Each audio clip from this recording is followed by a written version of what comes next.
Live Método Mapas, assunto polêmico. Ninguém vai aguentar hoje. O exercício faz mal. Você acredita? Acredite, o exercício faz mal. É óbvio, né? Faz mal quando está na medida errada, no lugar errado, do jeito errado. Então hoje a live traz pra gente luz sobre o exercício que pode te fazer mal, tá bom? Primeiro, boas-vindas aos primeiros vindouros, Newton, Fátima, sejam bem-vindos, Rodrigo, meu grande diretor, Roseli, faz tempo que eu não vejo você, Roseli, ao vivo, obrigado, seja bem-vinda mais uma vez, ou talvez eu não tenha visto você das outras vezes, seja bem-vinda, boa noite, obrigado. Então vamos lá, assunto de hoje Ixi, que assunto, hein, cara, vai dar pano pra manga, porque a gente dizer que o exercício faz mal é porque tem muita coisa que é feito de forma errada e por falta de informação, as pessoas não sabem. Então parte disso é responsabilidade da pessoa que não foi atrás de saber, e uma outra parte, por vezes, é orientação errada, é profissional que está passando orientação errada. Então, entender que o exercício não é inofensivo é fundamental para que você crie consciência e possa não entrar literalmente nessa roubada, que é fazer o exercício e ter uma consequência ruim para a sua saúde, não é? Então, para a gente começar, deixa eu só molhar a garganta. Esses dias eu estava com uma gripe, cara, fazia tempo que eu não tinha essas coisas. E aí você começa a perceber a junção de fatores, né? De esticar demais um dia, né? De repente dormir um pouco menos, por motivos de compromissos, né? E aí você muda a padrão alimentar, comer fora de casa, comer uma comida que você não está habituado, às vezes você acaba exagerando. Cara, você acredita que me desequilibrou o sistema imune, alimentação, falta de sono, fiquei 2 ou 3 dias sem praticar exercício regularmente, e aí um ambiente comprometido, né, com muito pó, e eu tive por muito tempo problema com isso, pronto, peguei uma gripe lascada. E agora estou melhorando, né? Então, peço desculpa aí tô meio nasalado, né? Tô falando meio que fanho, porque o nariz está entupido, não tô conseguindo nem respirar direito. E pode ser que eu tussa ao longo da... Aí, ó. Só porque eu falei, mas vocês viram que eu fui educado, eu pus a mão, né, para não voar gotículas em vocês. Bom, vamos lá. O que torna, então, o exercício algo nocivo? Primeiro a gente tem que abrir um contexto geral e tentar olhar de forma bem ampla, né? Quais são os tipos de pessoas que se propõem a fazer exercício, e em cada qual idade, em cada qual faixa etária, essas pessoas vão ter cuidados específicos que diz respeito a ela. Então, olha que interessante. Quando a gente olha para uma criança, o que a gente tem que observar numa criança na prática da atividade física é fundamental. Essas crianças, por si, elas não têm por completo desenvolvimento estrutural, então já começa a sacar que aí tem algumas coisas. A criança, por vezes, não tem sensores ou até discurso adequado para pedir reposição de água, por vezes a criança desidrata rápido. A criança não tem, por vezes, um jeito de falar que já está cansado. Então tem que tomar muito cuidado quando diz respeito sobre... Oi, Sandrinha, boa noite, Sandrinha. A Sandrinha me mandou laranjas essa semana. Sandrinha, obrigado. As laranjas da casa dela, tá uma delícia. Estão, né? Porque eu não chupei tudo de uma vez, né? Eu não sou doido. E até melhorou no meu tratamento da gripe, porque vitamina C, potássio, tem uma porção de coisas boas. Então a criança, no período do desenvolvimento da criança, é muito importante que a gente considere que a atividade física ela vai ocupar a maior parte do dia, e considere a atividade física separando coisas, né? Esporte é um tipo de atividade física. Por exemplo, estar no meio do mato, brincando no meio do mato, plantando, é outro tipo de atividade física. Aí, de repente, você coloca a criança para passear com o cachorro, outro tipo de atividade física. Aí coloca a criança para te ajudar em casa a fazer uma atividade do lar, outro tipo de atividade física. E no final das contas, se você deixa ela sozinha, ela tá brincando com um monte de... atividade física. Então, nesse sentido, tá ok. O problema é quando o pai acha que a criança, antes dos 10 anos, já é atleta. Aí tá muito doido, não é? Aí não é legal, você vai começar a forçar demais a barra. Então toma cuidado com a quantidade. Tem que tomar cuidado, tá bom? Porque por vezes, quando você tenta sugerir um volume de atividade física para essa criança, você vai ter que equilibrar a quantidade de alimentação, vai ter que equilibrar a hidratação e vai ter que ter um cuidado que a gente chama que é com o período maturacional da criança. A criança, em cada qual período maturacional, ela vai estar mais ou menos sujeita a tolerar ou não uma determinada quantidade de exercício. Tudo bem? Então fica a dica aí para quem tem sobrinho, neto, filho com menos de 10 anos, menos de 12, 10 anos. Cuidado, porque essa fase é muito sensível. É muito importante que você dinamize a quantidade de atividades para que ele aumente o repertório, para que ele aumente habilidades motoras, para que ele preencha aspectos que a gente chama psicomotores, mas essa criança não deve ser submetida em alta intensidade a cargas de estresse pensando em performance. Tem que tomar muito cuidado. Não é que não pode, tem que tomar muito cuidado, tem que estar na mão de uma pessoa muito competente, porque senão você acaba indo para um lugar perigoso com essas crianças, tá bom? Bom, vamos dar mais um passinho. Quando a gente pensa então no adolescente parece que está se consolidando a estruturação maturacional para que ele se torne então o corpo de um adulto. E aí nessa fase é uma fase super sensível para que você possa de verdade nesse momento, em devida medida, fazer os melhores ajustes para a performance. Vocês vão notar que os principais atletas do mundo surgem antes dos 20 anos, antes dos 18. Os caras se tornam campeões mundiais com 17, 18 anos, ou seja, eles aproveitam essa fase da adolescência tacando-lhe pau com treino de verdade. Mas percebe que a fase anterior foi muito bem preparada. Em países de grande desenvolvimento, eles têm os doutores, os mestres, as pessoas mais competentes academicamente na escola, trabalhando com as crianças, fazendo essa formação e essa triagem esportiva lá na base. E vão dando um repertório de exercícios diversos, e a hora que percebe talento e competências de realização de gestos, eles vão começar a direcionar e começar a entender competências físicas. E aí, a hora que encaixa essa criança, já na fase da adolescência, com habilidades físicas, habilidades técnicas específicas, ou seja, o movimento está muito bem feito, aí começa então a potencializar as competências físicas, as altas exigências. Mas percebe que nesse momento da adolescência já existe um ambiente orgânico, maturacional, favorável para receber. É a fase na qual a gente tem a maior capacidade de desenvolvimento físico. É na fase da adolescência para a entrada da fase adulta. Então, realmente, aí é um lugar legal para a gente conseguir direcionar uma única modalidade ou únicas competências físicas com maior exigência. Aí, tá bom? É só observar os resultados dos grandes atletas. Mas, ainda assim, estejam na mão de profissionais competentes. Bom, como a maioria da nossa audiência não é criança nem adolescente, hashtag... Fica a dica, quem tem neto, tem filho, tem sobrinho e de repente tem intenção de praticar esportes, se tiver abaixo da adolescência, da fase da adolescência, deixa se divertir, deixa praticar o máximo que puder de diversas atividades, mas sem grandes exigências de performance. Agora, quem tem crianças que já está na fase da adolescência e já está se identificando com o esporte e tem talento, procure um clube, procure profissionais competentes para que faça uma direção correta, tá bom? Porque aí é perigoso, é perigoso. Agora, estamos adultos, estamos numa fase mais avançada, quais são os perigos da atividade física? Rapaz, eu fiz uma lista enorme, hein? Uma lista enorme. Primeiro, deixa eu falar boa noite para algumas pessoas que chegaram aqui, ó. Conceição, Elcio, boa noite. Jacira, boa noite. Deixa eu ver quem mais chegou. A Sandrinha já falei. Bom, sejam muito bem-vindos. Ó, vamos lá, vamos continuar aqui. Então, criança e adolescente, não esgotei, tá bom? Não esgotei. Como a maioria das pessoas que estão aqui não são crianças nem adolescentes, eu vou tratar dos assuntos que mais diz respeito a nós, tá bom?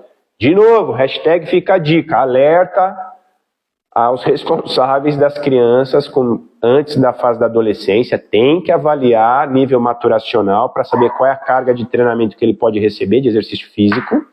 E quando já estiver na fase da adolescência, se for começar a fazer um trabalho de alta performance, garanta que a fase anterior já esteja consolidada.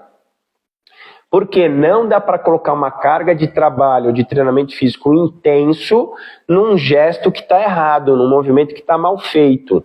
Por isso que a fase da criança é a fase de você construir o maior número possível de repertório motor, para que ele tenha um corpo fisicamente inteligente. para que ele consiga realizar os gestos com facilidade. E aí você desloca esse gesto para qualquer esporte. Então isso é muito legal, que a criança tenha várias experiências. Vou contar uma história para vocês rapidinho. Tem uma estrutura de clube que eles têm para essa fase das crianças até 12 anos, chama PID, que é um programa de introdução ao desporto.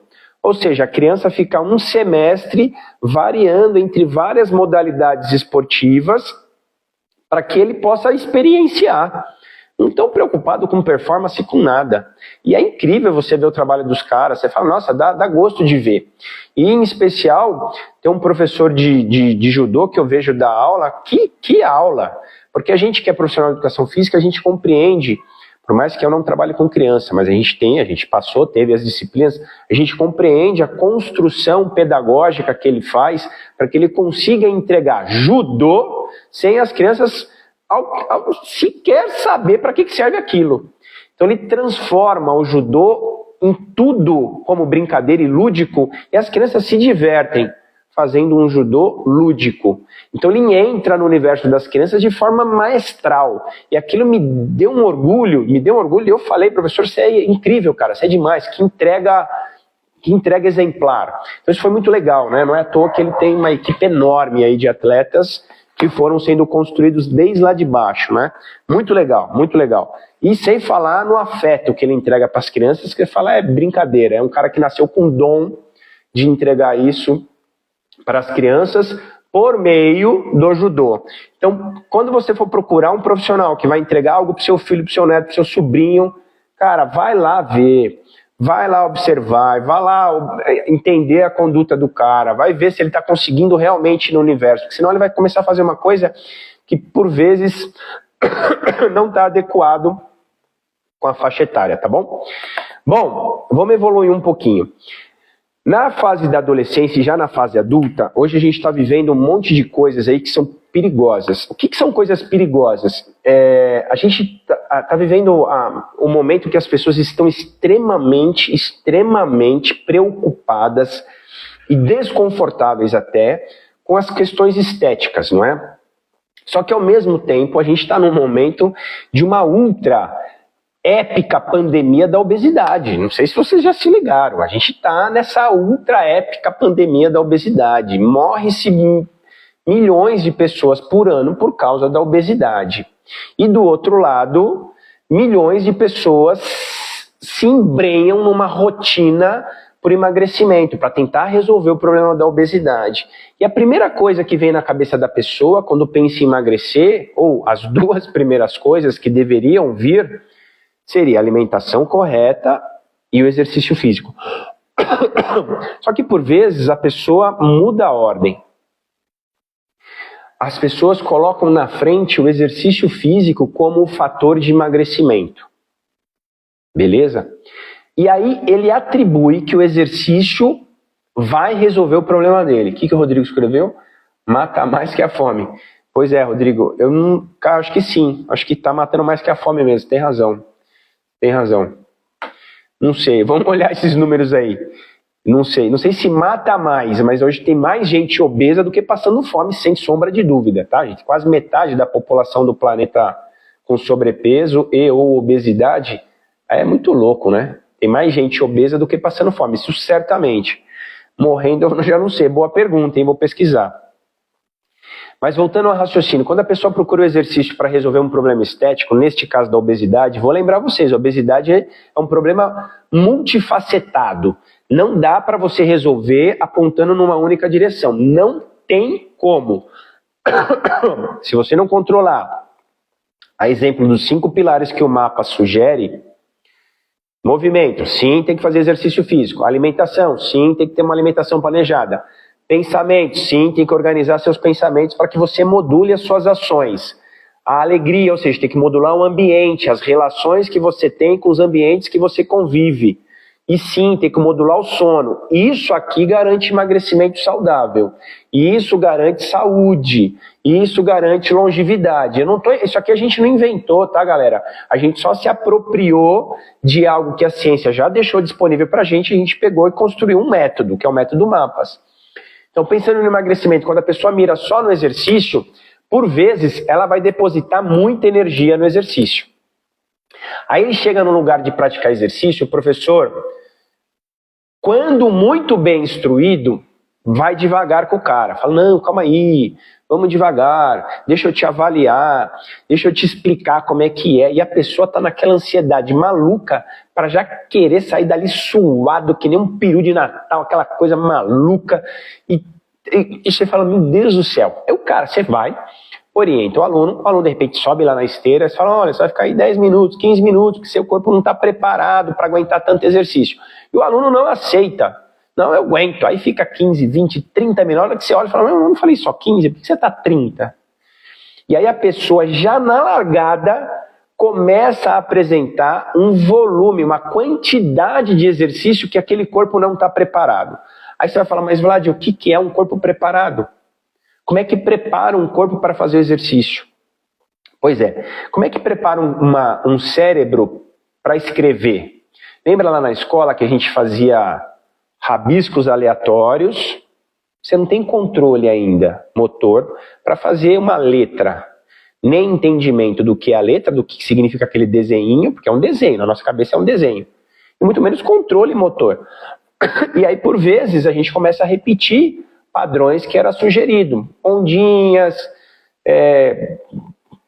tracezadinhos, quadradinho, bolinha, e daqui a pouco você vai ver se você está fazendo numa boa. Então se constrói, etapa a etapa, um jeito do corpo entender o exercício. Tem que começar com pouco. Porque pouco para quem não está fazendo nada já pode ser muito. Eu vou repetir a frase, hein?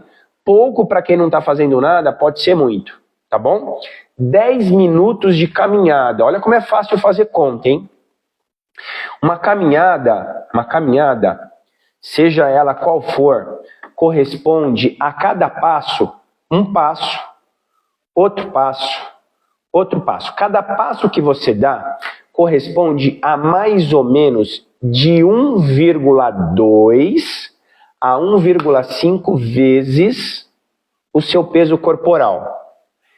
O exemplo que eu estou dando, uma pessoa obesa, se a cada passo é 1,5 vezes o peso dele, é óbvio que isso vai aumentando à medida que você aumenta a velocidade, que eu estou falando de impacto. Quando eu ando, o meu pé bate no chão, gera impacto, tá bom? Esse impacto tem um nome técnico, não tem necessidade que eu fale. Mas esse impacto é o peso do corpo vezes a energia que você está colocando para manter aquela velocidade. Ah, Vlad, está ficando muito técnico. Aguenta, porque você tem que entender isso aí. Aguenta. Se a pessoa pesa 100 quilos e ele está caminhando numa determinada velocidade, eu estou dizendo que corresponde a 1,2 a 1,5 vezes o peso corporal, cada passo corresponde a 150 quilos. Olha como é fácil de entender. Eu peso 80, tá bom? 80. Eu tô com 80 quilos distribuído nos dois pés, ok? Só de eu fazer isso aqui, eu tenho 80 quilos num pé só. Isso aqui já é o dobro do estresse para as minhas articulações comparado com isso, não é lógico? Aqui eu tô dividindo o peso. Aqui não, tô num pé só. A hora que eu ando, eu tenho um impacto. Esse impacto, essa energia, devolve uma carga correspondente ao peso do meu corpo, ok? Quando uma pessoa faz uma caminhada, e essa caminhada vai ser de 10 minutos mais ou menos, por vezes ela vai conseguir dar ali 1.500 passos. Eu vou arredondar, 1.000 passos em 10 minutos. 1.000 passos vezes 150 quilos, essa é a conta que a gente faz para saber quanto de energia esse corpo recebeu de impacto. É muita carga. Para quem não estava fazendo nada, até onde estava assistindo séries no Netflix, sei lá, no HBO, na Disney, é muita carga. E aí, o que essa carga corresponde? Ó, as estruturas teciduais superficiais. Então, sola do pé primeiro, se não vai aparecer bolha, amém. Aí você tem as estruturas musculares do pé, da panturrilha, da coxa, do quadril, tem toda a musculatura, beleza? Mas a musculatura ela é malandra, ela se ajusta rápido. Agora você tem as estruturas que junta os ossinhos com os ossinhos, que a gente chama as estruturas articulares. Aí você tem um monte de coisa ali, tá bom? Aí tem uma lista de coisas. Aí você tem os próprios ossinhos, que se juntam, formam as articulações. Por vezes, imagina que você vai socando ossinho com ossinho.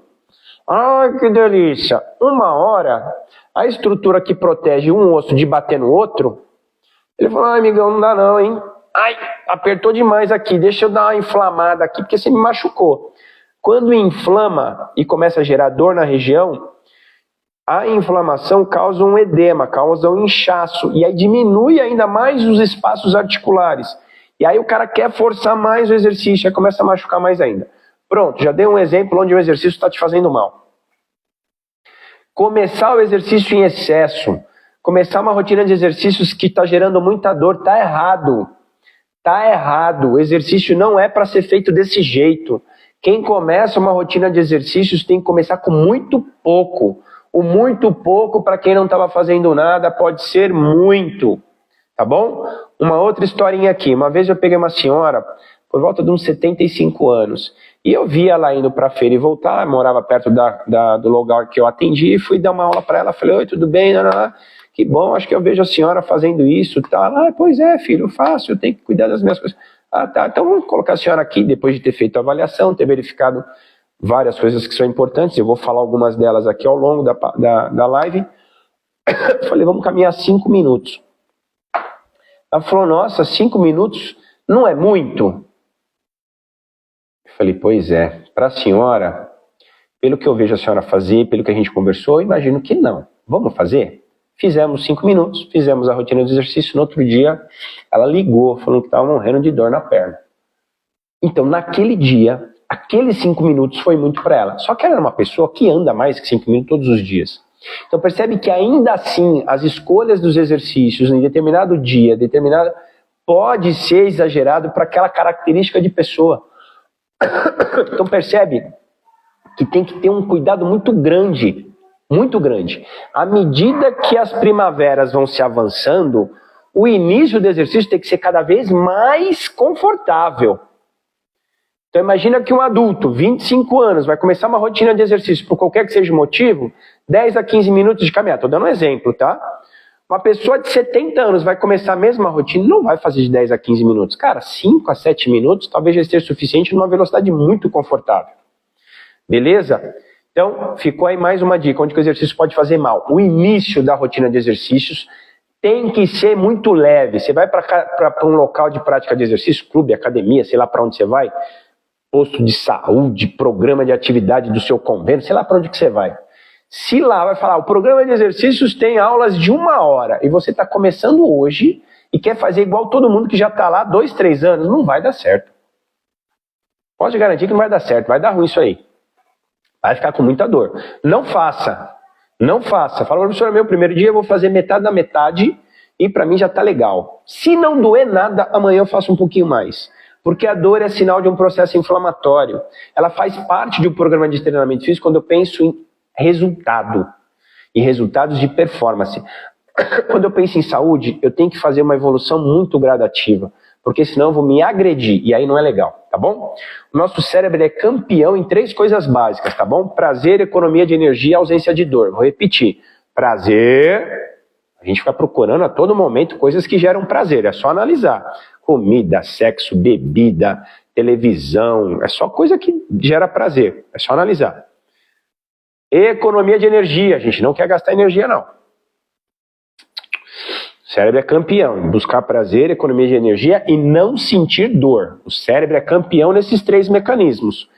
Não é porque ele é idiota, é porque ele passou por, pelo que dizem, né, um estudo antropológico, passou por um processo lá atrás que a gente tinha que buscar mecanismos de nos proteger. E esses 3 mecanismos parece que é de proteção. Beleza? Só que no mundo moderno, esses 3 mecanismos aqui estão matando a gente. Beleza? A academia é prazer? A academia economiza energia? A academia não gera dor? Infelizmente gera dor, porque a galera passa muito exercício, ou o próprio aluno faz mais do que se pede, gasta energia e, por vezes, quando tem dor, não tem prazer. O que o cérebro vai fazer no dia seguinte? Vai querer voltar naquele lugar? Eu não volto no lugar que meu cérebro associou, ancorou uma emoção de desconforto. Eu não volto. O cérebro não é idiota. Idiota é você, o cérebro não. Desculpa falar que... Olha o Newton aí. Vlad é rebelde. Fala aí, Newton. Vlad é rebelde. Idiota somos nós, achando que o cérebro não tem o controle da situação. Não, ele tem sim. Ele vai conduzir as coisas de forma inteligente, ele vai te frear, ele vai criar mecanismos para te sabotar. O cérebro não é burro. Burro é a gente que não sabe usar ele. Beleza? Vamos dar sequência, só para vocês entenderem a loucura. Ainda assim, vamos imaginar que a pessoa já treina há um bom tempo, a pessoa já está bem condicionada, já está legal pra caramba e tal. E aí acontece com as meninas, isso que eu vou falar, tá bom? Onde o exercício faz muito mal. Começa a treinar demais. E começa a treinar pra caramba. E quer emagrecer a qualquer custo. Aí começa a fechar a boca. Fechar a boca quer dizer, não come aquilo que deveria. Come muito menos do que deveria. A gente chama déficit calórico, mas a preocupação é um déficit nutricional geral. Vai faltar um monte de tipos diferentes de nutrientes. Aí essa menina tá desnutrida, com excesso de atividade física e, por vezes, ela desenvolve um quadro de amenorreia, vai parar de menstruar. Na sequência disso, é possível que venha todos os problemas relacionados a essa alteração hormonal. E uma das coisas que acontece é quadro de osteoporose em meninas atletas. Por causa desse negócio, a gente chama tríade de atleta, tá bom? Olha que loucura! Ou seja, nesse lugar, o exercício está fazendo mal. Não é interessante? O excesso, junto com uma alimentação exageradamente desprovida de nutrientes, leva para um lugar que altera os hormônios, altera o ciclo menstrual, pronto, causa um grande problema de saúde. E depois para reverter isso aí? Não é doido? Não é doido? Outro exemplo, excesso de trabalho de impacto. Eu não disse que as articulações e os ossos vão sofrendo isso? Fratura por estresse de treinamento físico é comum em corredores. Comum. Atendi uma aluna com esse perfil entre querer emagrecer e querer virar corredora. A galera faz uma confusão. Desculpa, eu vou usar o termo bem coloquial. A pessoa está obesa, bem acima do peso. Aí ele entende que correr parece que é o exercício que mais gasta energia na cabeça dele. Parece que só existe esse jeito de gastar energia. Ainda está enraizado na cabeça das pessoas que ficar na esteira correndo é o melhor jeito de emagrecer. Não, não é.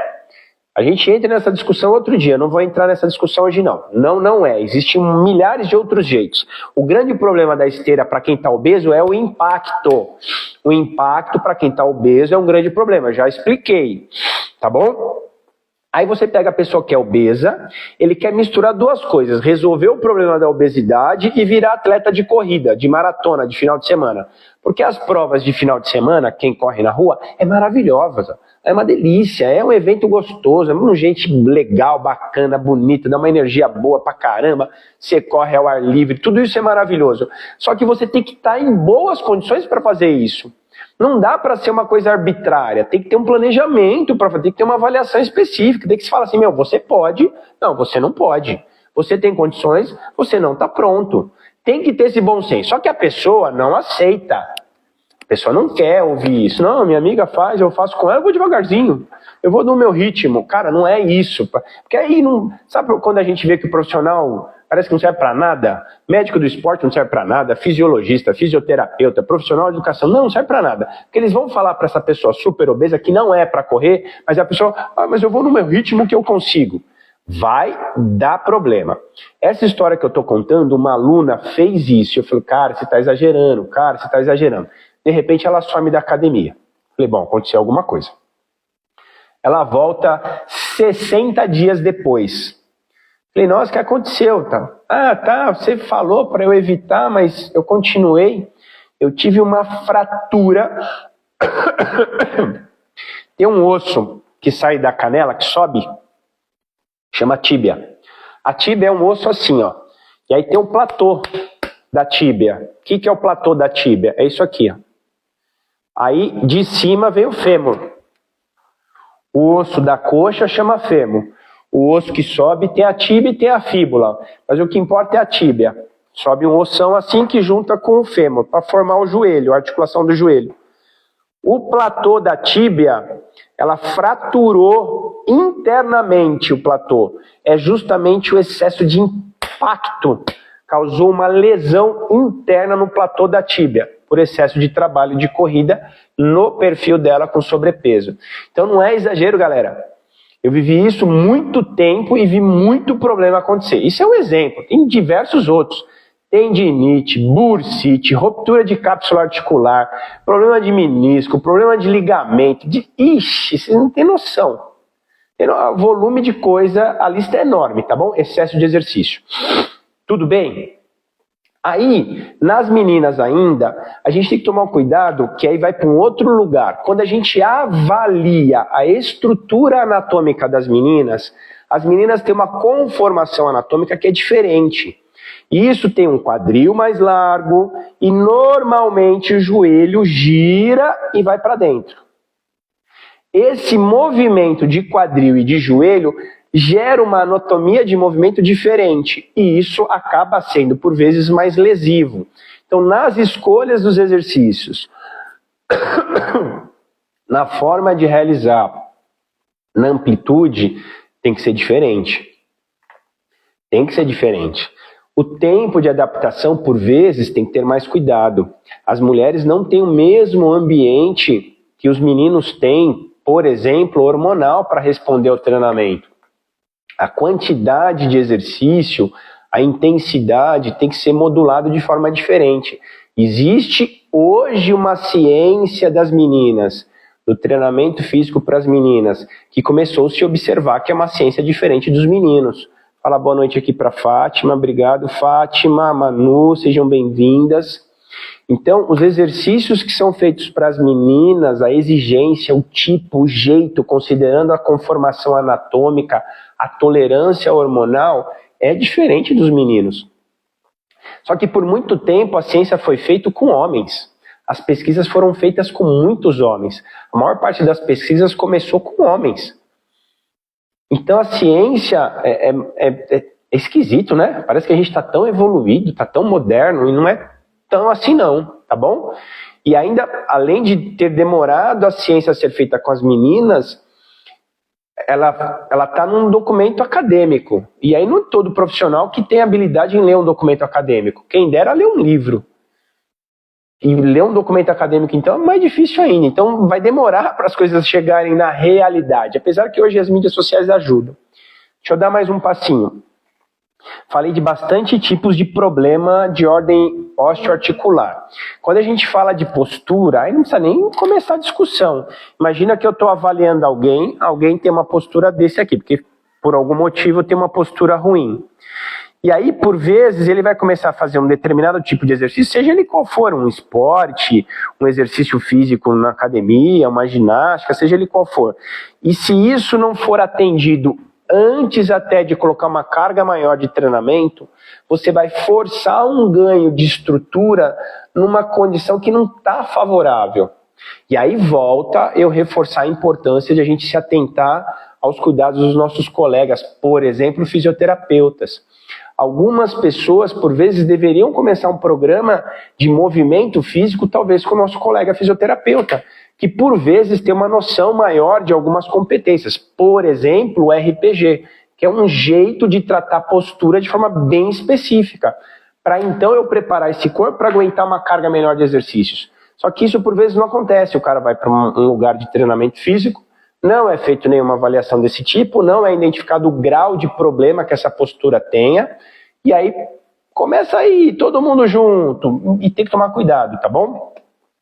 Em linhas gerais, se você já tem uma postura comprometida associada a dores, não começa um programa em qualquer lugar. Considere que isso tem que ser levado em consideração, senão o exercício vai te fazer mal. Esse tipo de exercício, seja ele qual for, você já tendo dores posturais, já tendo limitações de movimento, já tendo desconforto, não é o melhor lugar para você começar a fazer exercício de forma arbitrária. Minha sugestão, faça uma avaliação específica com alguém especializado em avaliação postural e que te dê a direção correta, tudo bem? Fundamental que você tenha esse cuidado. Agora eu vou entrar um pouquinho num lugar bem delicado, que é a parte cardiovascular, tá? Vou falar rápido. A gente fez uma mentoria e uma das nossas alunas da mentoria, ela deve estar aí com a gente hoje. Ela falou que estava fazendo caminhada tal, e que queria começar a fazer uma corridinha. Falei, olha, é muito legal que você comece a correr, faz sentido, depois de um bom tempo caminhando, que a gente vá evoluindo para um outro lugar de exigência. Mecanicamente, está tudo bem? Quando falo mecânica, é pé, tornozelo, joelho, quadril, coluna, tá tudo bem, não sente nada, tá beleza? Então vamos. Só que tem um outro lugar que a gente tem que medir. Quando a gente aumenta a exigência física, o nosso coração vai trabalhar mais, porque ele tem que bombear mais sangue para o corpo, levando oxigênio, água e nutrientes. Por consequência, a nossa pressão arterial vai subir. Então, toda vez que eu vou fazer um exercício, minha pressão arterial vai subir. A pressão arterial tem dois valores. O primeiro valor é o maior e o segundo valor é sempre o menor. Então, quando o médico fala, sua pressão está 12/8. Outros vão falar, está 120/80. 120, tira o 0, fica 12. 80, tira o 0, fica 8, tá bom? É a mesma coisa. Na hora do exercício, esses valores, o primeiro valor tem que subir. Não pode subir demais. Não pode subir demais, tem um limite. O segundo valor da pressão pode subir um pouquinho, pode cair um pouquinho, mas não deveria mudar muito. Aí a pergunta que fica é, alguma vez alguém mediu a sua pressão na hora do exercício para ver como é que ela estava? Alguma vez alguém vai medir a sua pressão na hora do exercício para saber se pode aumentar o exercício? Se eu posso te exigir mais? Por quê? Principalmente com o avançar da idade, a nossa pressão vai oscilar mais nesse momento da atividade física, ela vai subir mais e mais rápido. Então começa a virar um negócio perigoso quando eu forço o exercício. Pensando no sistema cardiovascular. Pois é, Jacir, é isso daí. Como eu venho de uma escola que é do INCOR, para a gente medir pressão lá era toda hora. Chegou, mede pressão, primeiro minuto de exercício, mede pressão, terceiro minuto de exercício, mede pressão, vai aumentar a carga, mede pressão, depois que aumenta a carga, mede pressão depois de 1 minuto, mede pressão depois de 3 minutos, era assim. Então tinha um procedimento para a gente ter certeza que todo ajuste que nós fizéssemos na exigência do exercício não fosse causar nenhum dano no indivíduo, porque aumento abrupto da pressão arterial, AVC, sobrecarga cardíaca, sobrecarga renal, e a consequência disso, que de repente não vai ser no dia, você vai levar isso para algum momento da sua vida, vai aparecer o problema. Tem que controlar, tem que ter um jeito. Ah, mas onde eu treino ninguém mede nada. Vai ter que fazer bastante oração, porque aí já não tem mais como eu te ajudar. Eu estou dizendo como é que é o correto. Aí eu escrevi uma frase aqui, ó. Ideal, no mundo ideal, vocês estão entendendo que existe um jeito de ter um mundo ideal, existe um jeito, tá bom? Tem o possível e tem o errado. Vejam onde vocês estão aí. Vocês estão no mundo ideal, no mundo possível da prática do exercício, para que ele não te faça mal. Hoje está no errado, que ninguém olhou nada. Toma cuidado, tá bom? Se ninguém olhou nada, dá um jeito aí de ver uma consulta com algum profissional, pelo menos uma vez, bate um papo, chama o primo, o sobrinho, o genro, sei lá quem você vai chamar que é profissional de educação, que seja competente, né? Vai chamar um genro que não é bom, ou um sobrinho que não é bom, vai dar ruim. Chama um que é bom. O que está escrito aí, Rodrigo? Dispositivos podem ajudar. O Rodrigo fala um negócio, olha que legal. Eu tenho esse reloginho. Esse reloginho aqui, ele é fantástico. Fantástico. Ele mede meu coração, mede qualidade do meu sono, mede meu nível de estresse, mede minha oximetria, minha quantidade de oxigênio no sangue. Ele é muito doido, esse reloginho. Muito legal, muito legal. O Rodrigo escreveu, é um smartwatch. Esse aqui, pesquisando, porque eu gosto de pesquisar, tinha comprado um, me dei mal, comprei esse agora, estou muito satisfeito. Depois eu vou colocar nos comentários da live lá, quem quiser saber, eu coloco o modelo que é, e se tiver disposição de comprar, vale a pena, tá bom? Mas depois tem que saber como é que usa. Depois tem que saber como é que usa. Bom, vamos dar uma sequenciazinha aqui. Eu quero terminar aqui falando que exercício em exagero vai mexer com o seu sistema imunológico. Se eu treinar demais, o sistema imunológico naquele dia cai, depois ele se recupera e fortalece. Então, naquele dia que o sistema imunológico estiver muito baixo, toma cuidado com a exposição. Toma cuidado com a exposição. Ah lá, Fátima, você conhece um profissional bom para passar o contato? Eu agradeço. Depois a gente fala, Fátima, eu te passo. Então, essa queda do sistema imunológico, naquele momento, eu acabei de fazer um exercício de 1h30, 2 horas, eu estou muito cansado. Cara, vai se alimentar, toma seu banho, vai se alimentar e se reserva um ambiente higienizado e com poucas pessoas. Por quê? Naquele momento você precisa se reservar para se recuperar. Você vai ficar se envolvendo com um monte de gente, cuidado. Cuidado, o vírus está solto, cai quem quer. Toma cuidado, se reserva. Fiz um exercício menos intenso, menos exigente, menos preocupante, tá bom? Outra coisa que tem a ver com o sistema imunológico, por exemplo, nesses dias que eu tô com essa baita gripe, não convém. Já estou debilitado. Meu sistema imunológico está trabalhando a 1000 para tentar me recuperar, para tentar dar conta do recado. Aí vou eu, põe um exercício físico em cima com muita exigência, vai dar ruim. Meu sistema imunológico vai cair, o vírus que está aqui sendo combatido, ele fala, ah, malandro, agora me deu mais uma chance, hein? Pum! Ele se fortalece. Aí ao invés de eu resolver meu problema em 5 dias, aí estica. Aí estica, eu vou dando força pro vírus. Não tá legal, cara, se reserva, se alimenta bem, se for fazer exercício bem moderadinho, porque vai fazer bem, óbvio, para outros fatores, mas em pouca quantidade, em pouco tempo, senão o exercício faz mal. Tá bom? Então, nesse ambiente de gripe, não, toma cuidado. Última coisa que eu quero falar para vocês, ó. Clima. Nesse período que a gente está aqui em São Paulo, para quem está em São Paulo, quem não está em São Paulo talvez não esteja vivendo isso. Mas para quem está em São Paulo, o clima aqui tá frio à noite, friozinho à noite, quente perto da hora do almoço, tá um pouco quente, né? Tá um sol quente, tá seco pra dedé o ar. E esse ambiente de sol e ar seco, para as vias respiratórias, é um horror. Vou contar uma história para vocês.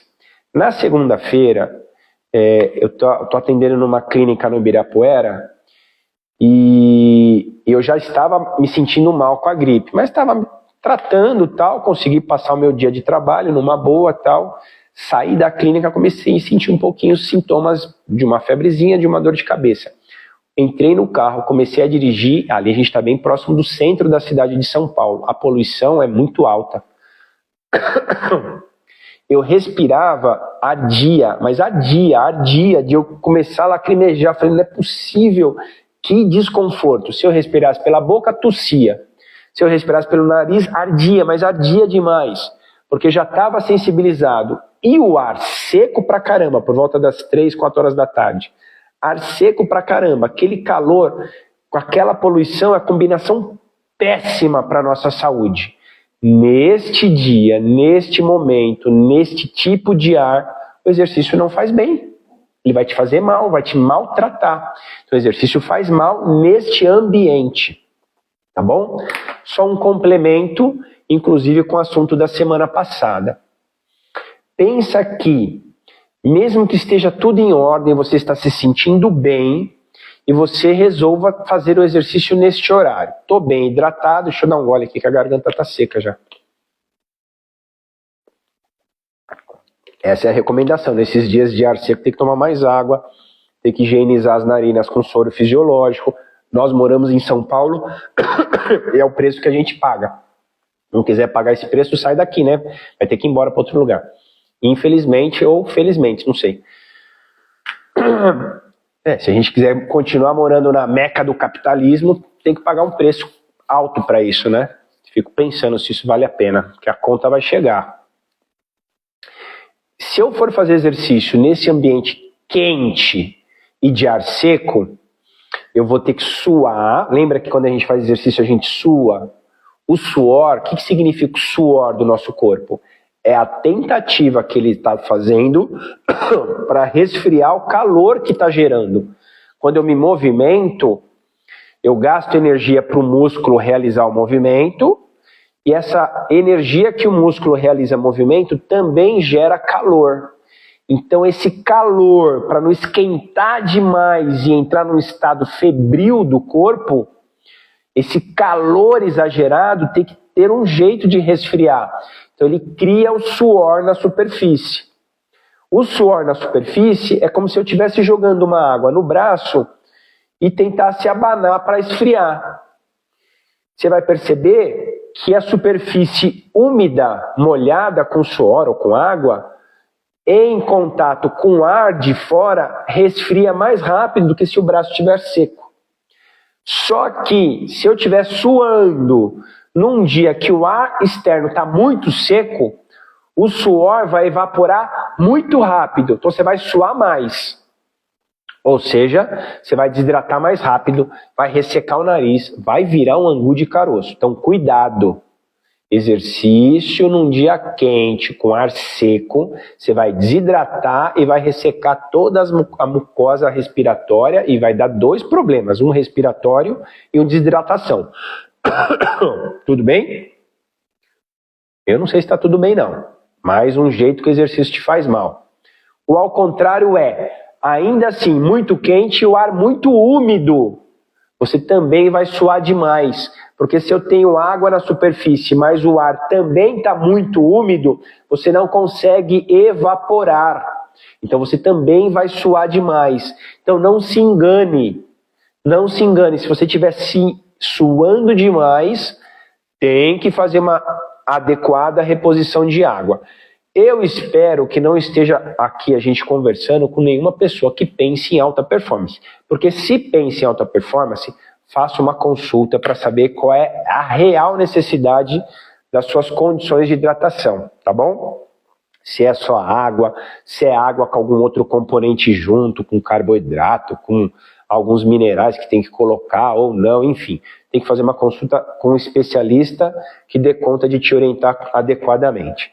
Tudo bem? Agora eu queria convidar vocês, tem mais um monte de coisa que eu anotei aqui, mas não vou nem falar, que é muita coisa. Quero convidar vocês para a gente fazer uma sequência de exercícios, que aí eu vou terminar de falar sobre os cuidados com a gente na hora de realizar o exercício, e vocês vão transferir isso para um monte de coisas ao longo do dia. Tudo bem? Então vamos lá, ó. Primeira situação. Imagina que você tenha que fazer alguma coisa sentado, tá bom? Por exemplo, trabalhar. Trabalhar é uma atividade, não é? Se você estiver sentado, qual é a posição correta para você sentar? Porque isso é um esforço físico. Se tiver errado, te faz mal. E um dos maiores problemas que a gente tem postural hoje é porque as pessoas passam muitas horas sentadas completamente errado, tá bom? Então, ó, basicamente é você perceber que seus pés estão debaixo da linha do joelho. Vou ficar de lado para vocês entenderem, tá? Seus pés estão debaixo da linha do joelho ou um pouco à frente. Nunca sem apoio e nunca para trás. Tá bom? Por quê? Quando eu apoio o pé firme no chão e sinto de verdade que esse pé está apoiado, eu estou aliviando a carga aonde está o meu peso do tronco. O peso do tronco está depositado no meu quadril. O meu quadril está em contato com o banco, com o assento. Então, quem realmente está sofrendo a ação? As últimas vértebras da lombar. E por isso então que é muito comum hérnia de disco na L3, L4, isso. L4, L5, isso. L5, S1, que são as lombares, e a primeira sacral, que são o último terço da nossa coluna, que são ainda estruturas que a gente chama móveis, né? Porque da sacral para baixo ela é compacta, não tem movimento. Então tem muito problema nessa região, porque a gente não senta direito. Esse é um fator, tá? Tem outros fatores. Então pé alinhado com a linha do ombro, não precisa fechar demais, nem abrir demais, Pode alinhar com o quadril ou afastar um pouquinho, alinhar com os ombros, debaixo da linha do joelho um pouco à frente. Quando eu piso para trás, eu causo o mesmo problema, porque eu não tenho apoio, eu estou desequilibrando para frente e estou aumentando tensão no tendão patelar. Então começa a dar problema também no joelho, tá bom? Nessa posição, distribuindo a energia lá no pé, eu tenho que sentir os meus dedos firmes no chão e meu pé firme no chão, quase que pondo uma energia, empurrando eu para cima e para trás. Se eu estivesse numa cadeira com apoio das costas, essa região da lombar deveria ter um apoio, tá bom? Não que esse apoio fosse dar sustentação, mas ele vai dar orientação para a coluna, beleza? Do jeito que eu estou aqui, eu estaria na posição correta. Beleza? Se eu trabalho no computador, uma coisa importante. Posição do teclado, braço em 90 graus, apoio confortável da mão e a gente trabalha aqui. Eu não tenho o esforço de deixar a mão mais alta que a linha do cotovelo e nem para baixo da linha do cotovelo. É aqui, ó, descansando na posição anatômica. É aqui que eu trabalho, tá bom? Queixo na linha do horizonte, monitor a 45, 50 centímetros de distância do meu olho. Beleza? E aí eu tomo cuidado com esse lance postural, para não perder a coluna. Tudo bem? Transfere isso, de repente, se você faz exercício numa academia, num lugar que tem equipamento, enfim, que alguém peça para você sentar e você faça algum exercício. Não muda isso, isso não muda, isso não muda, isso não muda, a coluna não muda, o encaixe das escápulas não muda, o alinhamento da cervical não muda. É tudo igual. O que vai mudar é o movimento que vai ser realizado. E aí, o cuidado de realizar o movimento precisa ter as análises específicas, tá bom? Outra coisa importante, quando eu estou em pé, qual é a relação que eu tenho que fazer? Eu já expliquei algumas aulas anteriores, mas vou falar de novo. Essa distribuição é uma distribuição anatômica. Pés, joelho, quadril. Beleza? Alinhamento da coluna. Imagine que alguém está puxando você para o alto. Encaixe da cintura escapular. O que é cintura escapular? Essa estrutura toda aqui, ó, ela tende a estar para frente e para o alto. Para frente e para o alto. Ela tem que estar confortável e encaixada. Não pode estar tensionada para o alto, eu tenho que soltar esse trapézio. A gente tem uma hiperativação que chama terço superior do trapézio, essa parte alta. E por vezes uma hipoativação dos músculos que se opõem a ele, né? Porque sempre tem alguém que segura e alguém que puxa. É sempre, eu vou dizer assim, é sempre um cabo de guerra. Quem está para frente, quem está para trás, quem está para cima, quem está para baixo. É sempre um cabo de guerra, então tem que equilibrar essas energias. Então às vezes tem um músculo que está hipertônico e outro está hipotônico, está frouxo. Um está puxando demais e outro está frouxo demais. Então normalmente você tem os músculos da frente puxando e o de cima, aí você fica assim. O que a gente tem que pensar? Para baixo, para trás. Anatomicamente, sem exagero, chama posição neutra, beleza? Ah, mas eu não consigo ficar nessa posição. Claro, depois de anos errados, vai dar um trabalhinho para a gente conseguir mexer nisso. Se é que é possível mexer, tá bom? A partir dessa posição, a gente executa os exercícios a partir daqui, tá bom? Posição anatômica, encaixe perfeito da base, centro, complemento postural, posição da cervical, braços ao lado do corpo, e a partir daqui você vai realizar o que tiver que realizar. Tudo bem? Se eu estiver deitado para realizar o movimento, eu tenho que pensar na mesma estrutura básica, onde meu pé está, não tem problema que ele esteja no alto, não tem problema que ele esteja apoiado, não tem problema. Mas vou dar um exemplo para vocês, ó. Por vezes eu vejo a galera fazendo exercício, eu vou dar esse exemplo porque às vezes o exemplo fixa melhor. A gente deita para fazer um exercício que chama abdominal. Eu vou fazer ele aqui com vocês, tá bom? Por incrível que pareça, esse exercício abdominal, que parece ser o mais simples, é um dos mais efetivos e um dos mais seguros, tá bom? E aí ele se torna um dos exercícios muito, a gente chama eficaz, entre ser feito de forma segura e trazer resultado, esse exercício aqui, o básico. Aí existe algumas variações que vai exigir mais. Uma das variações que é muito boa é só tirar o pé do chão. Beleza? Aí a gente faz o exercício nessa posição que aumenta a exigência. Tudo bem? O cuidado que você tem que fazer é que às vezes algum profissional vai falar, cruza um pé sobre o outro. Rapaz, professor, podia ter ficado calado, hein? Porque a hora que você cruza um pé sobre o outro, o pé de cima não é besta, ele descansa o peso no pé de baixo. O pé de baixo fala o que, malandro? Eu tenho que segurar. Aí você começa a ativar mais um lado todo do seu corpo e sem perceber, você começa a movimentar o quadril. Sem perceber, o seu quadril desorienta. E aí você está subindo com a coluna torta. Aí você está fazendo um abdominal que era para ser muito legal e está virando uma porcaria, está prejudicando você. Tudo bem? Cuidado, cuidado. Busque simetria na postura. O que um pé está fazendo, o outro também tem que fazer. Eu não posso estar um em cima do outro cruzado. Está errado isso. Tudo bem? Mais uma dica, e essa aqui é matadora. Essa é fundamental. Por favor, tome muito cuidado com isso. Vou explicar aqui deitadinho para vocês, porque tem mais a ver com exercício abdominal do que outros, mas aí vocês vão ter que transferir essa inteligência para tudo que vocês fizerem. Sentado, em pé, sempre que vocês estiverem fazendo exercício, principalmente tem que ter esse cuidado. Com o passar das primaveras, principalmente as meninas que tiveram filhos, têm, por consequência do período gestacional e pelas características anatômicas, uma lassitude, uma frouxidão da musculatura baixa do assoalho pélvico. Musculatura baixa sofre uma lassitude, afinal de contas tinha que sair uma criança ali.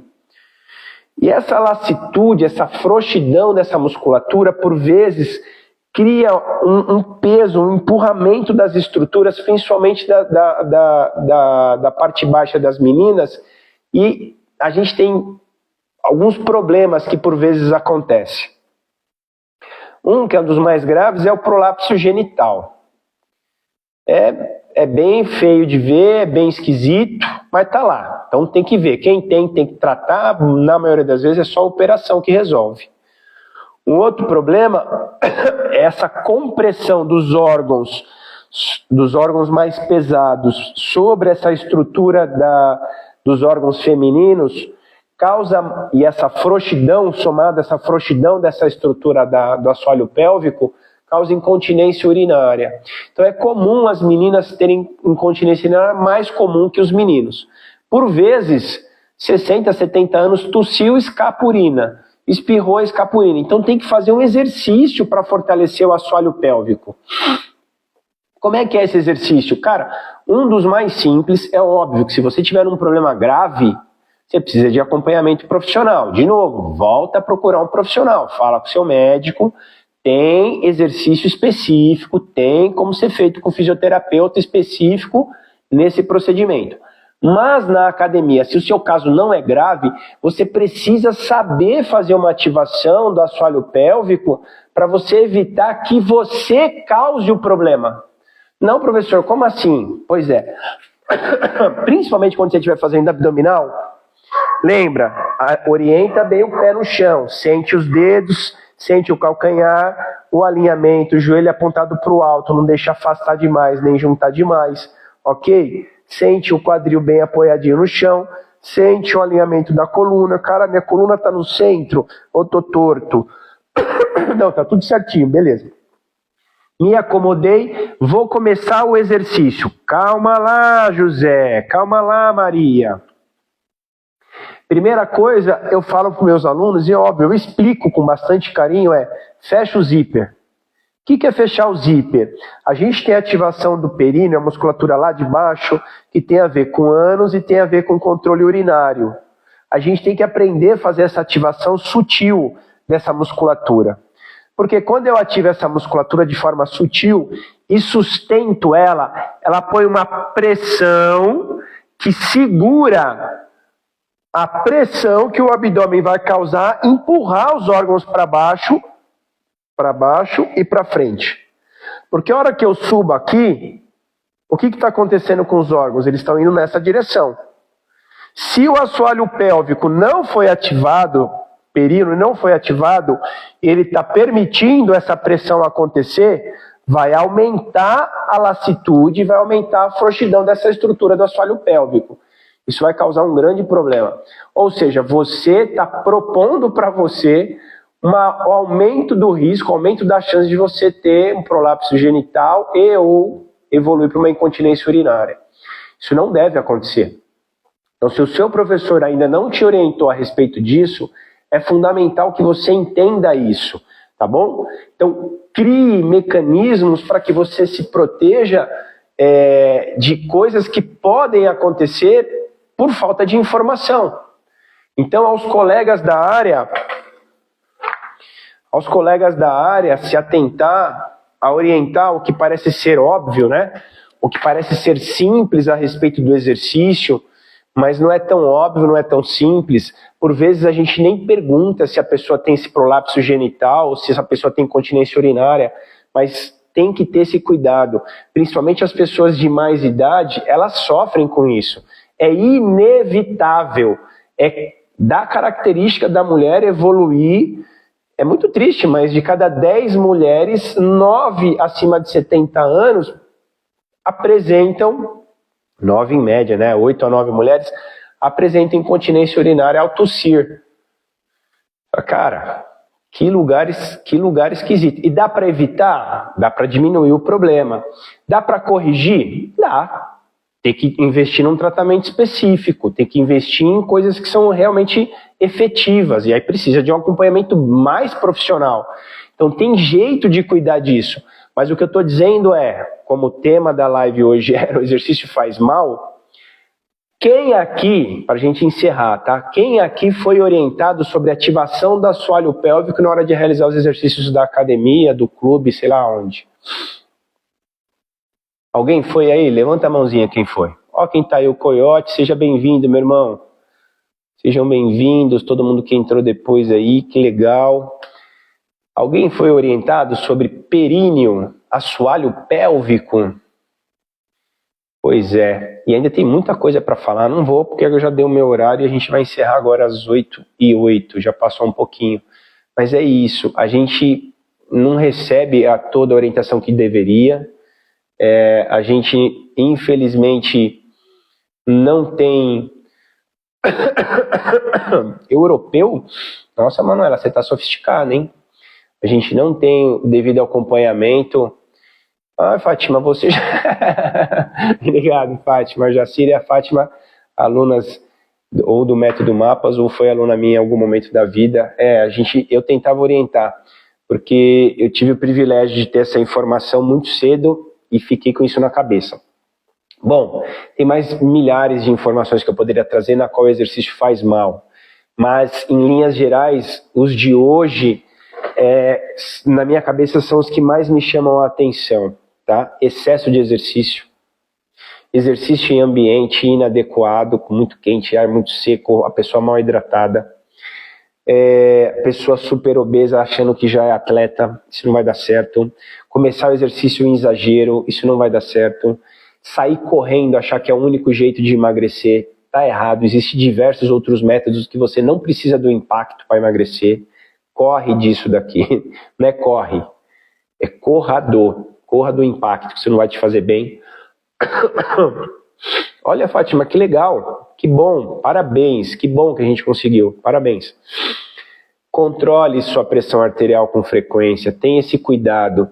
Não adianta só controlar em repouso e na hora do exercício nunca controlar sua pressão. Precisa ter esse cuidado. Eu já barrei um monte de gente na prática do exercício porque a pressão não estava legal, tive que mandar para o médico, o cara não pôde voltar, teve que fazer um primeiro acompanhamento para depois poder retornar, porque isso é o correto. A minha competência vai até onde começa a competência do meu colega médico. Eu não posso fazer o trabalho do médico, eu não posso falar, não, sua pressão está muito alta, tome um remedinho aqui e venha treinar. Eu não posso fazer isso.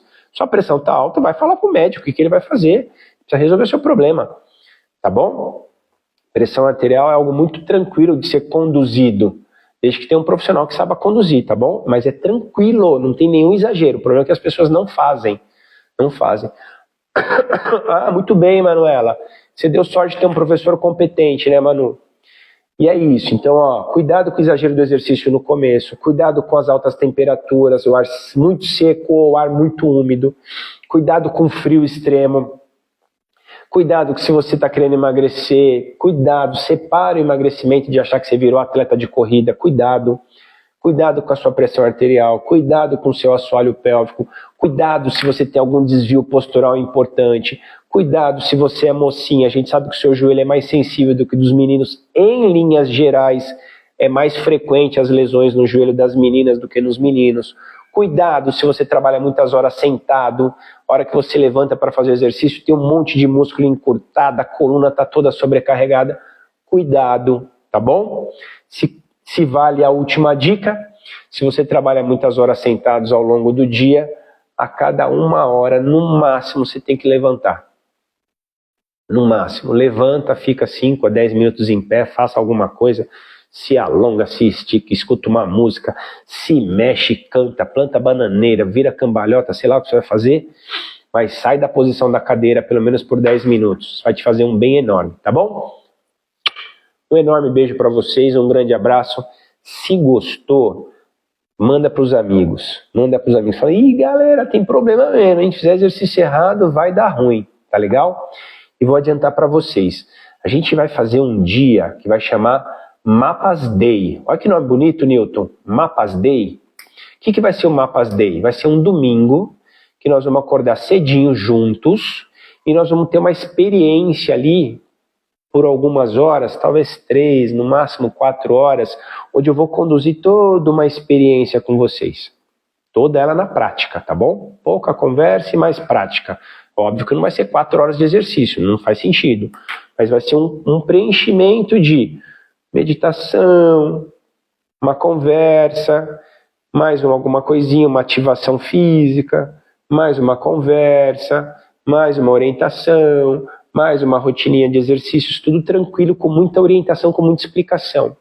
E esse Mapas Day vai ser precedido com um dia, com uma cartilha de orientação para o dia anterior. Olha que cuidado que nós vamos ter. Nós vamos preparar vocês 24 horas antes. E aí no dia que nós vamos estar entregando o Mapas Day, que vai ser um dia aqui, não vai ser pelo Instagram, vai ser reservado, vai ser pelo Meet, pelo Google Meet, vocês vão receber um link do Google Meet, e aí vocês vão receber todo um procedimento, como o Rodrigo está colocando, todas as recomendações do que vai acontecer, como é que vocês vão fazer, tá bom? Claro que esse Mapas Day, na nossa cabeça, é algo que a gente entende que é importante para que vocês recebam, tá bom? Mas do nosso lado, a gente entende que essa é uma parte do nosso trabalho. Então haverá um custo, e pelo que eu falei com o meu sócio, é um custo simbólico, é só para a gente começar a experimentar o produto. Eu acho que vai ser R$19 para a gente estar com vocês, para vocês estarem experimentando uma coisa com um monte de valor. Valor que eu digo é muita coisa importante para que vocês possam levar para o resto da sua vida. Vou dar a dica. Se você entender o que é o Mapas Day e conseguir replicar em todos os dias da sua vida vai ser outra. Se você entender o que é o Mapas Day, ter essa vivência do Mapas Day e levar para o resto da sua vida muda da água para o vinho. Tá bom? Valeu, pessoal. Beijo, aguarde que a gente vai mandar as informações e vocês vão ficar sabendo, tá bom? Beijo, até mais, boa noite, valeu, tchau, tchau, tchau.